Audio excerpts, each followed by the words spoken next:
ప్రముఖ IAS officer Smita సబర్వాల్కి Revanth Reddy check పెట్టి మరో ఐఏఎస్ ఆఫీసర్ అమ్రపాలికి బంపర్ ఆఫర్ ఇచ్చారా అంటే అవుననే సమాధానం ఇస్తున్నారు కొంతమంది రాజకీయ విశ్లేషకులు. ఇక ఇదే అంశానికి సంబంధించి మనతో మాట్లాడేందుకు ప్రముఖ రాజకీయ విశ్లేషకులు కృష్ణకుమారి గారు మనతో ఉన్నారు. మేడంతో మాట్లాడదాం. మేడం నమస్తే అండి. నమస్తే మేడం, ప్రముఖ ఐఏఎస్ ఆఫీసర్ స్మితా సబర్వాల్ గారికి రేవంత్ రెడ్డి చెక్ పెట్టేందుకు మరో ఐఏఎస్ ఆఫీసర్ అమ్రపాలి గారిని బంపర్ ఆఫర్ ఇచ్చారు, ఆవిడని తెర మీదకి తీసుకొచ్చారంటూ కూడా ఒక వార్త తెర మీదకి వచ్చింది మేడం.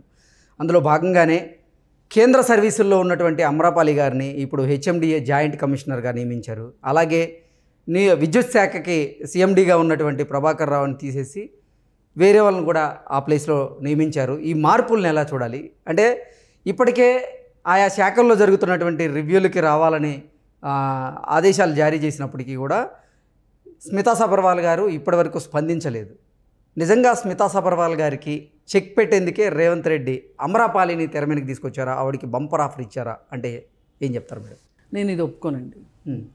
బంపర్ ఆఫర్ ఇవ్వడం కాదు, అసలు ఈ బంపర్ ఆఫర్ అనే మాటను కూడా నేను వ్యతిరేకిస్తున్నా. ఓకే, రేవంత్ రెడ్డి ఇవాళ స్థిరమైన పరిపాలన అందించదలుచుకున్నాడు, పారదర్శకమైన పరిపాలన అందించదలుచుకున్నాడు. అతను ఎన్నికల వాగ్దానాల్లో కూడా చెప్పిన మాట అదే. ఓకే, చాలా అవినీతి జరిగింది, చాలా అవకతవకలు జరిగినాయి, వాటన్నిటిని నేను సమీక్షిస్తాను, నేను సరైన పరిపాలన అందిస్తాను అని అతను చెప్పటం జరిగింది. అతని ఉద్దేశం కూడా అదే, ఏదో ఎలక్షన్లో గెలవడం కోసం చెప్పటం కాదు. ఆ 6 గ్యారెంటీలు అట్లాంటివన్నీ కేంద్ర ప్రభుత్వం నుంచి వచ్చింది, అంటే కాంగ్రెస్ పార్టీ నుంచి వచ్చిన 6 గ్యారెంటీలుగానే చూద్దాం మనము. కానీ ఈ రేవంత్ రెడ్డి మట్టుకు ఒకసారి అంటూ అవకాశం వచ్చింది, ఈ రాష్ట్రాన్ని పరిపాలించే అవకాశం వచ్చింది అంటే గనక తనదైన శైలిలో పరిపాలించాలి అనే ఒక దృఢ నిశ్చయంతోనే ఉన్నాడు రేవంత్ రెడ్డి. ఆ విధంగానే అడుగులన్నీ వేస్తున్నాడు. అందుకోసం ఏం చేస్తున్నాడు, ఎవరెవరు పనికిమాలినోళ్ళు ఉన్నారు, ఎవరెవరు చెత్త ఉన్నారు, ఆ చెత్తను మొత్తం తీసేసి ఎవరైతే యంగ్ డైనమిక్గా ఐఏఎస్ అంటే నిజమైన ఐఏఎస్ లాగా పనిచేయాలి అనుకున్నా, అంటే ఐఆర్ఎస్ అనేలాగా కాకుండా నిజమైన ఐఏఎస్గా పనిచేయాలి అనుకున్న వాళ్ళని తీసుకోవాలని నిర్ణయించుకున్నాడు. ఓకే, అమ్రపాలి గురించి ఒక మంచి మాటలు ఉన్నాయి.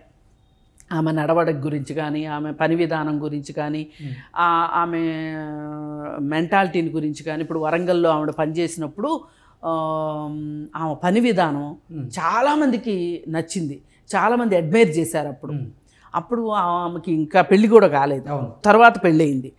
అయితే ఇవన్నీ కూడా ఈయన ఆలోచించి పెట్టుకున్నాడు, ఎవరు సరైన ఐఏఎస్ ఆఫీసర్. అంటే ఇప్పుడు కేసీఆర్ పరిపాలనని ఇతను అణువణువు లెక్కించాడు, అంటే ఎక్కడెక్కడ పొరపాట్లు జరిగినాయి అనేది తెలుసు కదా. ఈ పొరపాట్లు జరగడానికి సహకరించిన ఐఏఎస్ ఆఫీసర్లు ఎవరు, వ్యతిరేకించిన ఐఏఎస్ ఆఫీసర్లు ఎవరు, అందుకే కేంద్ర సర్వీసులకు వెళ్ళిన ఆఫీసర్లు ఎవరు అనేది అతనికి ఒక ఐడియా ఉంది. ఆ ఐడియా ప్రకారమే ఆయనకి మొదటగా గుర్తొచ్చింది అమ్రపాలి. అమ్రపాలి చాలా సూదంట్రాయ్ లాంటి ఆఫీసరు, అంటే చాలా పక్కాగా ఉంటుంది పరిపాలన. అంటే నిర్ణయాలు తీసుకోవడంలో చాలా షూడ్ అంటారు చూడండి, దాని అంటే చాలా నిర్దయగా నిర్ణయాలు తీసుకుంటుంది, అంటే చాలా రేషనల్గా ఆలోచిస్తుంది అనే పేరుంది ఆమెకి. చాలా ముక్కుసూటి మనిషి, నిజాయితీ పరురాలని పేరుంది. అందుకని ఆవిడని తీసుకొచ్చారు తప్పితే స్మితా సబర్వాల్కి చెక్ పెట్టడం కోసం ఆవిడికి బంపర్ ఆఫర్ ఇచ్చారనేది కరెక్ట్ కాదు. ఇప్పుడు బంపర్ ఆఫర్ అనేది మనం ఎప్పుడు అనుకోవాలి అంటే, వాళ్ళకి ఆ విధమైన పని విధానం లేకుండా అంత సమర్థులు కాని వాళ్ళను కూడా ఒక పోస్ట్ ఇస్తే అది వాళ్ళకి బంపర్ ఆఫర్ అవుతుంది. ఆమె పని విధానానికి ఆమెకి సరైన అవకాశం దక్కిందే అనుకోవడం. ఇప్పుడు హెచ్ఎండిఏ అంటే మామూలు విషయం కాదు. హెచ్ఎండిఏ అంటే ఒక రకంగా ఒక పాడికుండ లాంటి వ్యవహారం. అలాంటి చోట ఒక నిక్కచ్చి అయిన నిజాయితీ పరురాలైన ఆఫీసర్ ఉండాలి అని చెప్పి ఈ రోజుకి మనం హెచ్ఎండిఏ స్పెషల్ ఆఫీసర్గా లక్ష్మీ పార్థసారథి భాస్కర్ని గుర్తు చేసుకుంటాం. అవును, అలాంటి ఆఫీసర్లు కావాలి ఇవాళ హెచ్ఎండిఏకి. ఆవిడ్ని ఏరి కోరి చంద్రబాబు నాయుడు అప్పట్లో తీసుకున్నారు. ఆమె ఎంత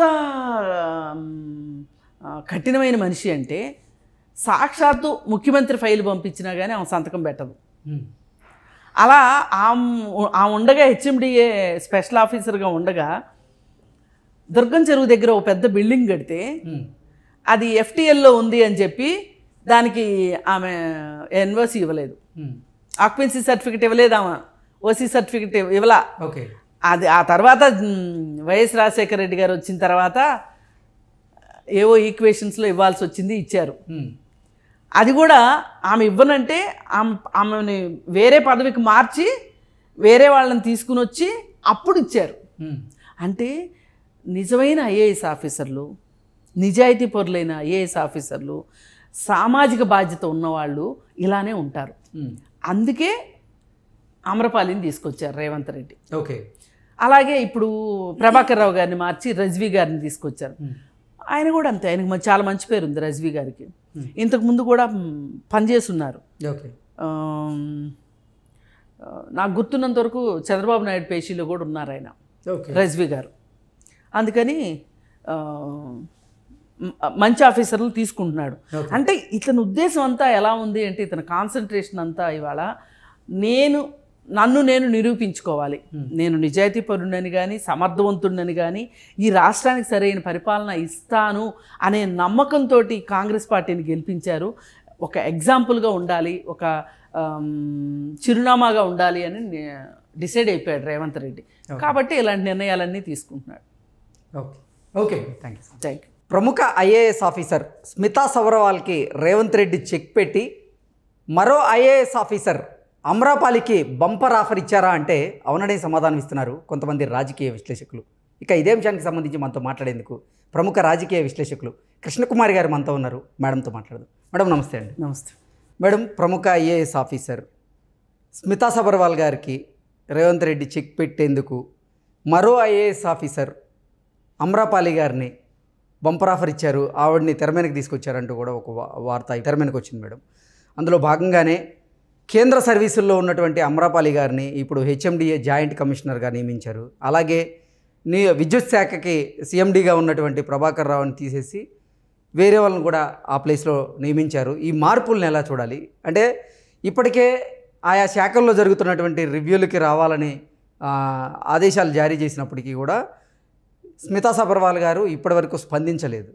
నిజంగా స్మితా సబర్వాల్ గారికి చెక్ పెట్టేందుకే రేవంత్ రెడ్డి అమరపాలిని తెర మీదకి తీసుకొచ్చారా, ఆవిడికి బంపర్ ఆఫర్ ఇచ్చారా అంటే ఏం చెప్తారు మేడం? నేను ఇది ఒప్పుకోనండి. బంపర్ ఆఫర్ ఇవ్వడం కాదు, అసలు ఈ బంపర్ ఆఫర్ అనే మాటను కూడా నేను వ్యతిరేకిస్తున్నా.